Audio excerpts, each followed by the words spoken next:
এই মহিলাটা কে আপনি জানেন, চেনেন? এই মহিলাটাকে চেনেন কি আপনারা?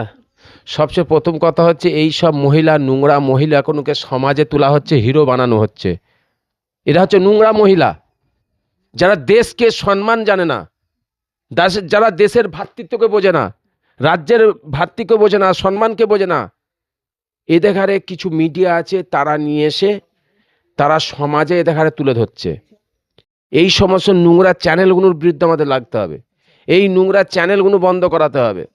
এই এবিপি নিউজ এই নোংরা মহিলাকে নিয়ে এসে আমার রাজ্যের সম্প্রীতি ভালোবাসাকে নষ্ট করছে।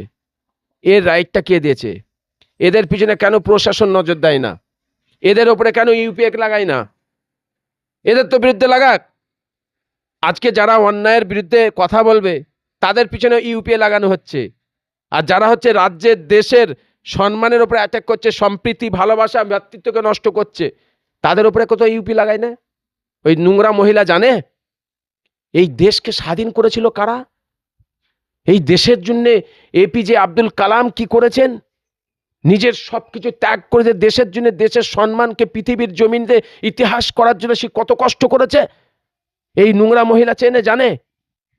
আজকে আমার রাজ্যের আপনার কাজী নজরুল ইসলাম কত সুন্দর তার ভ্রাতৃত্ব ভালোবাসা, কত সুন্দর মিল, হ্যাঁ, ভ্রাতৃত্ব ভালোবাসা মিল, একটা সুন্দর বন্ধন হিন্দু মুসলিম তৈরি করেছেন এই কাজী নজরুল ইসলাম। রবীন্দ্রনাথ ঠাকুর তিনি কে ছিলেন? এপিজে আপনার মৌলানা আবুল কালাম কি করেছেন দেশের জন্য? এরা হচ্ছে নোংরা। এই ভাষাটা একমাত্র রাজনীতি যারা করে, এই রাজনীতি রুটি শাখার কিছু মানুষ আছে, তারা আমার রাজ্যের আমনকে নষ্ট করছে। আর এই চ্যানেলগুলোর মাধ্যম দিয়ে, এই চ্যানেলগুলো এখানে নিয়ে আসছে তাদের কিছু টিপি, আপনার টিআরপি বাড়াবার জন্যে, তাছাড়া কিছু নেই।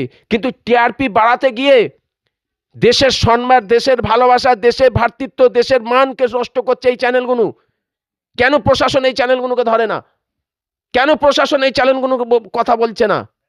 আমি রাজ্যের মাননীয় মুখ্যমন্ত্রীকে বলতে চাইছি, দেশের প্রধানমন্ত্রীকে লক্ষ্য করে বলতে চাইছি, রাজ্যের প্রশাসনকে লক্ষ্য করে বলতে চাইছি, দেশের প্রশাসনকে লক্ষ্য করে বলতে চাইছি, এইসব চ্যানেলগুলোর উপরে আপনারা ব্যান করুন। এই চ্যানেলগুলোকে সেটা পরিষ্কার মিডিয়ায় আসবে নিশ্চয়ই, ডিবেট হবে নিশ্চয়ই, কিন্তু কোনো একটা সম্প্রদায়কে কেন্দ্র করে অ্যাটাক করা হতে পারে কি করে?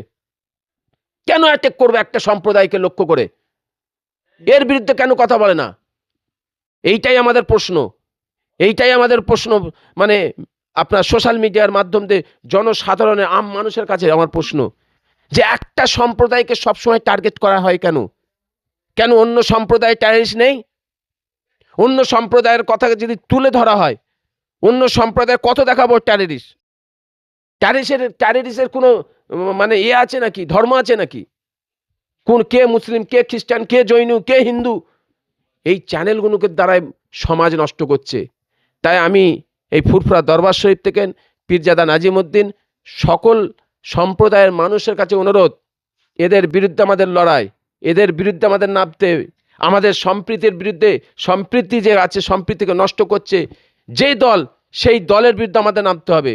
এই দলগুলোকে ছুঁড়ে ফেলতে হবে। আমার দেশকে শান্তি আনতে গেলে এই ধরনের যারা যে সমস্ত দলগুলো সম্প্রীতিকে নষ্ট করছে এদের থেকে দূরে থাকতে হবে, তবে আমার দেশে শান্তি আসবে।